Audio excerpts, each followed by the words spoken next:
Hey there, everyone. It's Brave here again. I just wanted to speak some more positive words out into the universe for everyone to hear. Oh, I just had an amazing night at the Longleat Tudor House and the safari park they have there. It's in Warminster, where is it? Wiltshire in the UK, and it was so wonderful. There was like wing walkers, people, like strapped to the airplanes like a biplane, and they were doing like acrobatics and, like loop-de-loops and sky acrobatics, and they had pyrotechnics and they had hot air balloons and like fireworks display, and it was just so much fun. It was really nice to just go somewhere where everyone's in a good mood and having a great day. And even though the rain came over eventually, because we live in England and we never have good weather, especially on the days when it's like a good event is going to happen, suddenly the blue skies will turn grey, and then the, cacao, all the lightning and the thunder and the rain. So even though it was raining, which was really annoying because you try and just enjoy the day, but we walked around with our big umbrellas and just carried on. But yeah, it was really lovely, and I'm gonna put up some videos of the day, like some of the hot air balloons being like filled, and then they had like a kind of thing where they react to music, where when they let off the big flame to fill up the to get the gas to fill up the what do you call it? Oh, there's a word for it. I forgot the word, but you'll see. Like it was just like they had a sort of reacting to music, like turning the fire up higher, so a huge flame would, react in time with the music. It was really good. But yeah, so the thing I wanted to talk about was when people stay stuck in fear and self-loathing, and I wanted to express how only you can get yourself to a place mentally where you no longer give in to fear and loathing, self hatred, or inferiority, feeling beneath others, comparing yourself to others. It really all starts and ends with you, If you can't look at yourself in the mirror and love yourself and encourage the good in you, and even if you've made mistakes, good people are capable of making mistakes, and you can change, unless you have a severe mental illness that literally prevents you from changing. you know you really can change, like, but you have to be willing to do the work. You have to be willing to look at what parts of you don't like and how you can change those, and how you can not get stuck in the habit of going back to your bad ways, like, for instance, someone might be, I don't know, a habitual cheater, a male or a female, whatever, straight or not, like whoever you are, you might just feel that you enjoy plenty of people, you don't want to stick with one person, but then you might meet someone who you really like and they want you to stick with just them. So because you don't want to lose that person, you pretend and say, yeah, sure, baby, we'll be, together, just me and you. Oh, you want to get married? Oh, okay, well, since I don't want to lose you, let's get that bit of paper, since it means so much to you. But these people, who know that I'm still going to give in to my lust or my, greed to have multiple people. I'm not going to care, but I care enough to, like, they will convince themselves that I'm lying to, because I care, I'm lying to protect my wife. I'm not lying to deceive her, I'm lying to protect her. When in actual fact, that cheater is lying to themselves. They know good and well that if they truly wanted to be loyal to that person, the love they feel for that person would be more powerful than the desire to cheat. Because just like any intrusive thought, you can't get rid of the thought without looking at yourself and processing why you're getting the thought. Why do you feel the need to have multiple people? What is it in you that's lacking that gets filled up by, using other people, because that's what you're doing. You're using other people as a distraction. Is it escapism? Does it fill some, ego? Do you feel inferior? So if you have lots of people, it makes you feel like you're special, that people want you, you want to be wanted. Like, if you genuinely look at yourself and analyze yourself, there are reasons and triggers, or you know things that you are doing. You're reacting to some part of your life where you felt less than. Like, I remember clearly when I was younger, after I was divorced, and I remember when a man would make it clear he desired me sexually, I felt powerful all of a sudden, which was weird because I didn't want to use anyone, and I didn't even maybe want these guys, but it was just like, oh, you desire me. Oh, I have something you want. And then it's like I didn't want to tease them or toy with them, but I knew that as soon as the intimate bit is over, the sex is over, they get the power back. And that is something that a lot of female friends we've spoken about. And I said, why is it that we only feel powerful for a very short amount of time? Because the reason why that is because the males in society, the double standard is a man is powerful if he can have many women, or, you know, but for some weird reason, it's like a female who has many men is disgusting and an abomination and vile and a slag, or whatever, or a slut, or a tart, or a harlot, whatever name they use, or a whatever. And it's just weird because why does it matter? Why, like, shouldn't the man be all those things, a harlot, a whore, whatever? But it's just weird how, why does it, like, why is that? Like, we always, many people ask this question, why is there a double standard? Why has there always been this double standard? Like, if there was, you know a female, like, I was going to say female king, or I should say a queen, shouldn't I? But like, Queen, is it Catherine the Great of Russia?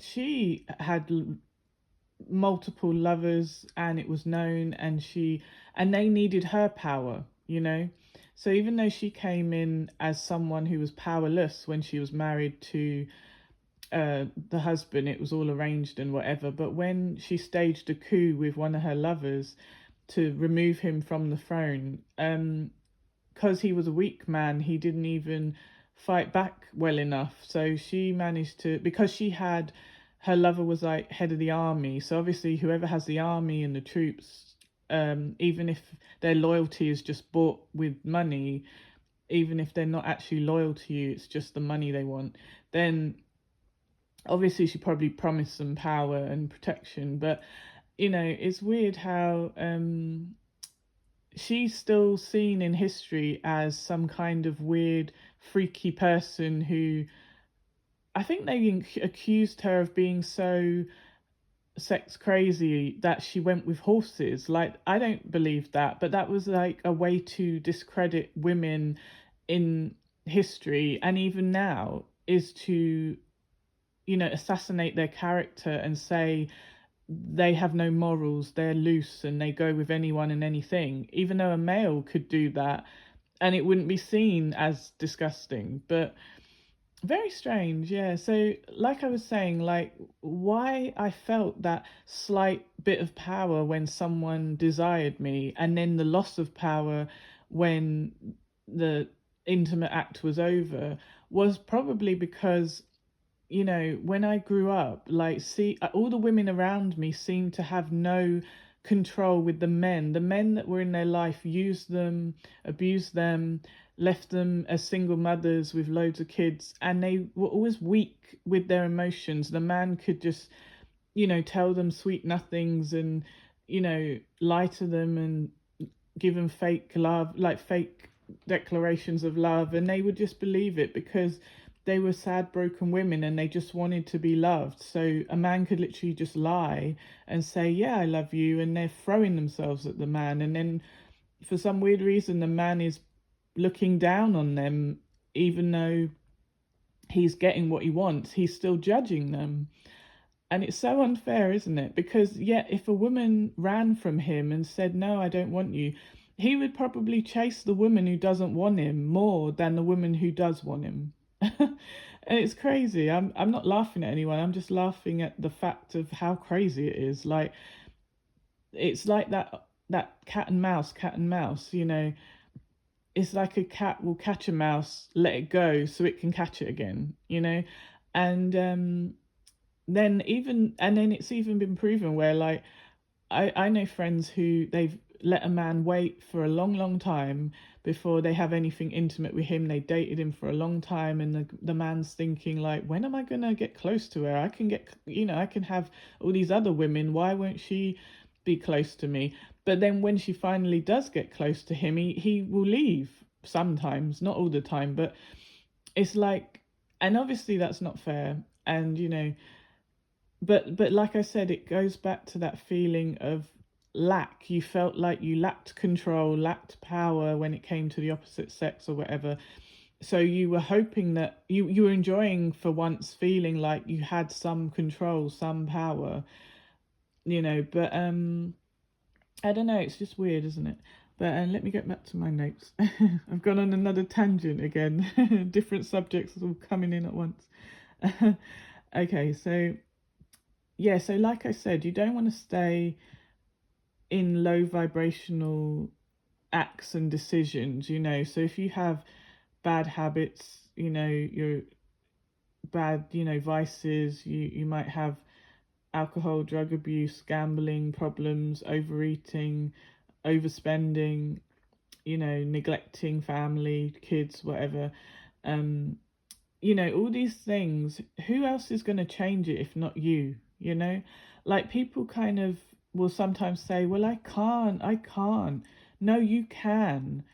If you haven't even tried, what good are you? You know what I mean? And I don't want to be harsh to anyone, but what good are you even to yourself? How do you expect to, you know, find someone and have a family with them, or even have friendships and, you know, any type of relationship with other human beings when you don't even care about yourself? So it's going to show that you don't care about yourself, so you're not going to be capable of caring about others because you don't even care about yourself, you know. And it's just, it's very sad because you know, there's so many people out there who kind of just, they're existing, they're not living, you know what I mean? Like, you got to have no more excuses, you know. Stop deceiving yourself, and you know, just no more self-hate, no more fear and self-loathing, because at the end of the day, it's like it comes down to building your self-respect, your self-control, your self-worth, you know, your self-esteem. You have to build it, nurture it, cultivate it, you know. Just stop giving in to the many ways to waste your life. There's too many days of wasting your life. You've done that for too long.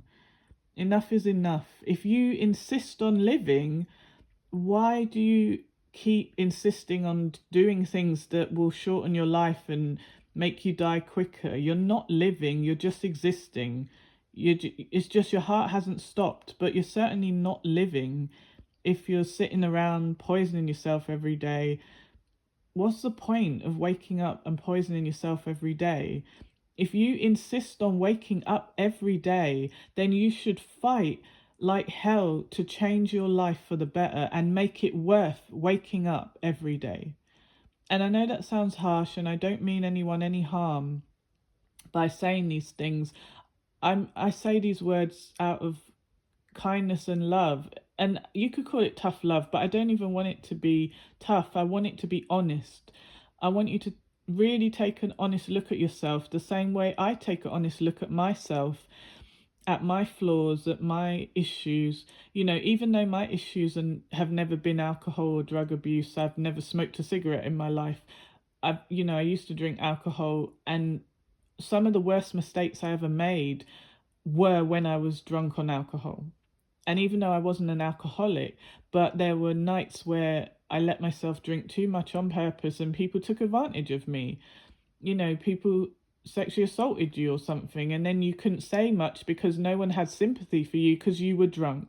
And they're like, well, you chose to drink all that and you chose to not, keep safe, and that's your fault. And, because people don't care so much in this world. Even if you were a vulnerable victim who didn't even drink and was just walking home and someone grabbed you, people barely care to show any sympathy these days. So that's why you have to love yourself, because at the end of the day, all you really have is yourself, you know? And it's like the opinions of others, the way you compare yourself to others and put yourself down because you're comparing yourself to others, that's because you don't know who you are. You don't feel strong in your own identity. So when you don't know who you are and you don't care about yourself, you will let other people influence you for the bad, feed your addictions, keep you down, keep you in fear and loathing and self-hatred, and shame. So we are responsible for bettering our mental state, our physical health, our circumstances, living or otherwise, job, whatever it is. If any negative space in our life where people are involved, we need to be strong enough to break away from it or create a new life that we deserve. It's not easy, but what's the alternative? If the alternative is waking up and poisoning yourself every day or allowing people to step on you every day, why wouldn't you take the risk to change your life? To just try. Like, I mean, that's the thing. People think, well, why would I try if I know I'm going to fail? You don't know that you're going to fail. You're choosing to fail. If you won't even try, then you already are defeated and you are choosing that defeat. You have to be willing to try. You have to, because otherwise you're just existing here as a zombie with no life and no future. If you insist on living, then change your life to have a life worth waking up for. And I hate to keep repeating myself, but it's such an important message, Just stop giving in to the many ways to waste your life, you know? Because every day is a new chance to start again, to take a new step, and a step in a new direction, you know so yeah, like I said, if you don't want to die but yet you won't live, you're just existing, you have to look at why are you allowing this to continue. What if you live to 100? Are you literally going to stay in alcohol abuse and drug abuse and a terrible relationship for the next 100 years? Well, not 100, like, say if you're already, 20 or something, you're going to stay, for the next 80 years in the same terrible situation that you could have tried to get yourself out of. People shouldn't have to kidnap you out of your life. You should be, you need to find that strength and pray for that strength. Ask God and his angels to help you, to intervene in your life.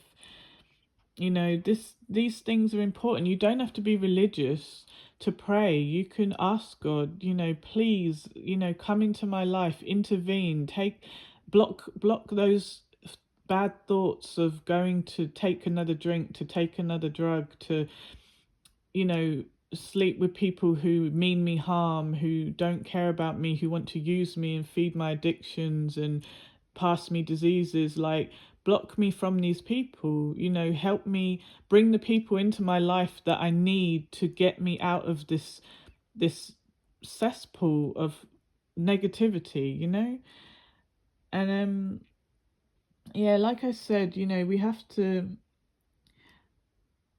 to see how we, what do we do that allows people to mistreat us as well. We have to be honest about our own role in our own suffering. So what I mean by that is, if I know someone I love is going to beat me up and I don't live with them, I don't have any kids with them, but we're in a, a boyfriend girlfriend relationship, or a situationship, or whatever people call it.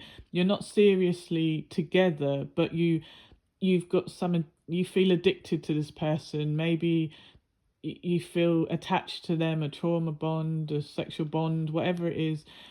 You can't explain why you feel drawn to this person, but they hurt you, they beat you, or they verbally hurt you, or if you keep going back, as hard as it is to break a bond, and I understand that, I've been through things like this in the past when I was younger, but it's the lessons I learned that help me now to break any new bonds that feel like they're going down the same pattern. You know what I mean? So if you know that someone is going to hurt you, you already know this, they've shown you this, they've proven they won't change. Why do you keep going back towards something you don't like, that you hate, that you're going because it's a withdrawal kind of thing, isn't it? It's like you're deluding yourself that they will change, or things will be better, or I can just tolerate it.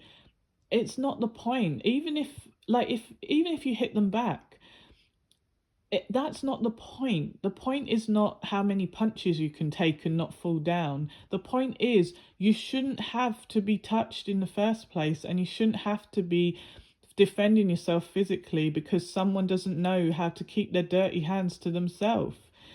That is the point, because I'm a tough person. I can take a punch and give a punch. I'm not afraid of anything. But, and however, no one has the right to put their hands on me if I'm not doing anything bad to them. And, it is hard. It is hard. Like, sometimes people become obsessed with each other and they don't even like each other.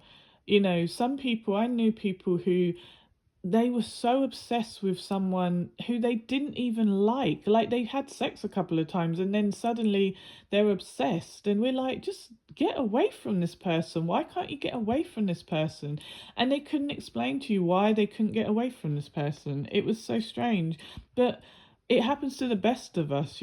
Sometimes a trauma bond can be created, two broken people, they want love, so they reach out and throw themselves at anyone, but then at the same time they're not suited personality wise, or they both have toxic reactions to each other, or one triggers the other, and one is abusive then the other is reactively abusive. But you have to be willing to break your own heart and walk away.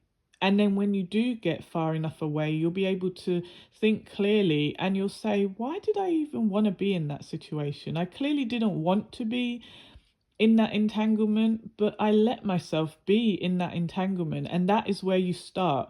You ask yourself, why? Why did I let myself stay there so long? What was I actually receiving from this person? Because I wanted love, protection, and kind words, and all they gave me was the opposite. So what was I afraid to lose? What were you literally crying over when walking away from them meant you weren't even losing anything, because they never gave you what you needed in the first place? And obviously it's not easy, I understand that, but you have to try. Like, it is just so imperative and important to, your intentions are so important. It's like, when I do things, I try my best to always focus on the good intention, because people make me angry, and I want to lash out, in my life, in the community. People are stupid and they like to just focus on themselves, and they're not considerate, they're rude, they're obnoxious. And in the UK, people don't have good manners. You would think that English people would have great manners, but people here, whether they're black, white, Chinese, doesn't matter, people here are very rude.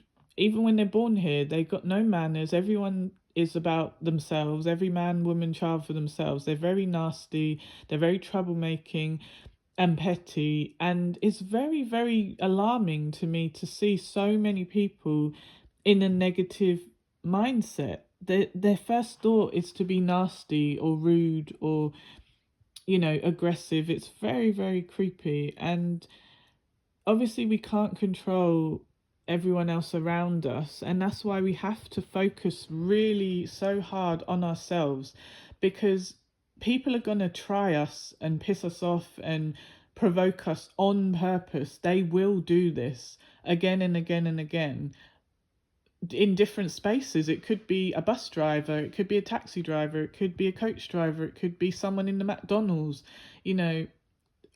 Oh, excuse me, sorry about that. Yeah, like I remember, like, oh my god, sorry, sort of burping, sorry. Yeah, like I remember, like, just thinking today how I had this wonderful day and this wonderful night. It made me forget all my troubles, you know, made me forget the stress just for a day, you know.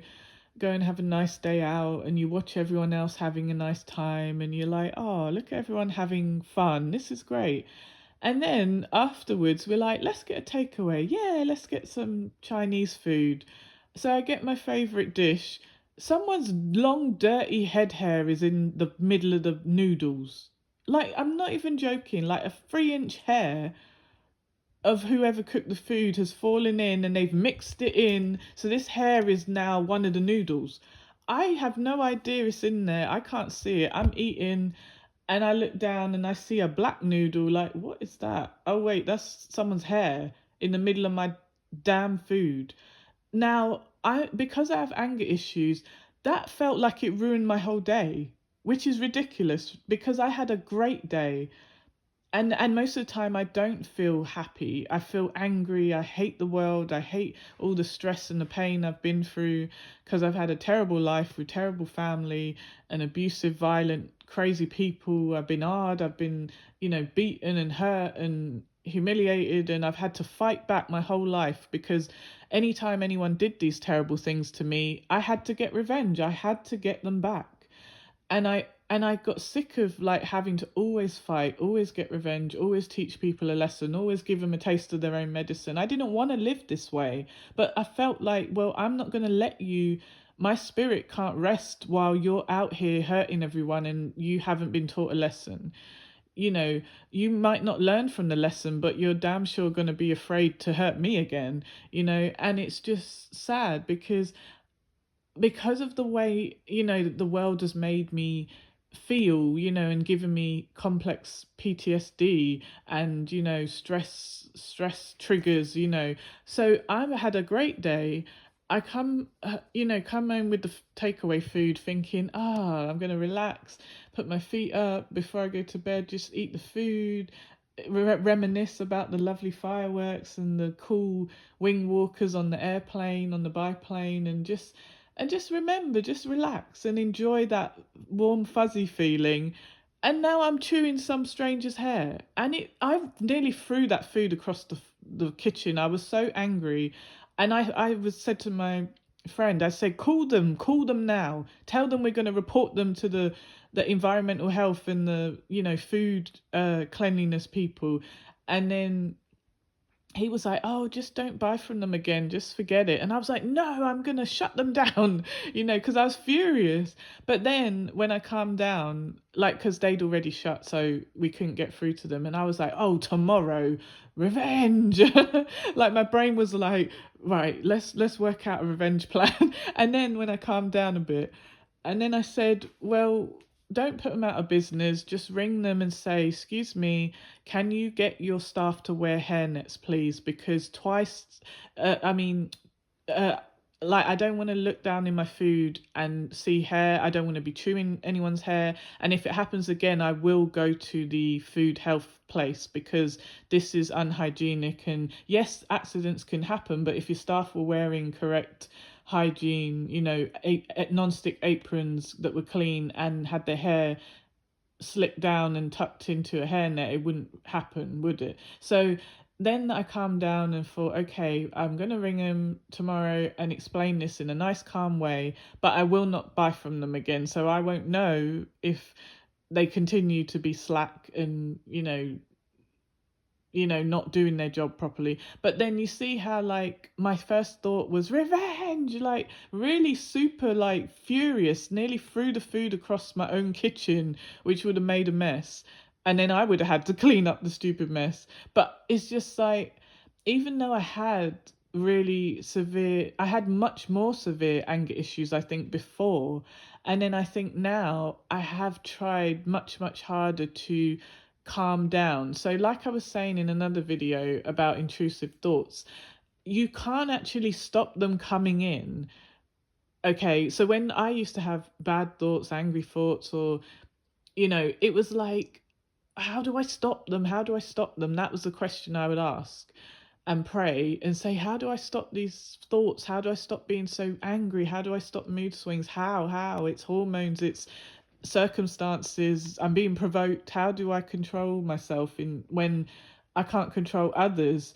And then I realized that I need to control myself better, because you can't control the others. The others will continue to not wear hairnets or provoke you or be selfish, or, you know, nearly crash into your car because they're driving reckless, or, drunk drivers or other idiots running out in front of your car and nearly getting run over, but it's their fault. But then they blame you because you nearly hit them with the car, even though they just leaped out of a bush into the road, and you at night time wearing all black. You couldn't see them, or they're on a bicycle, no high vis, no lights, in a black hoodie in pitch darkness, and you just saw them as your headlights gleamed on them as you came around the corner, when they shouldn't have been in the road in the middle of the darkness.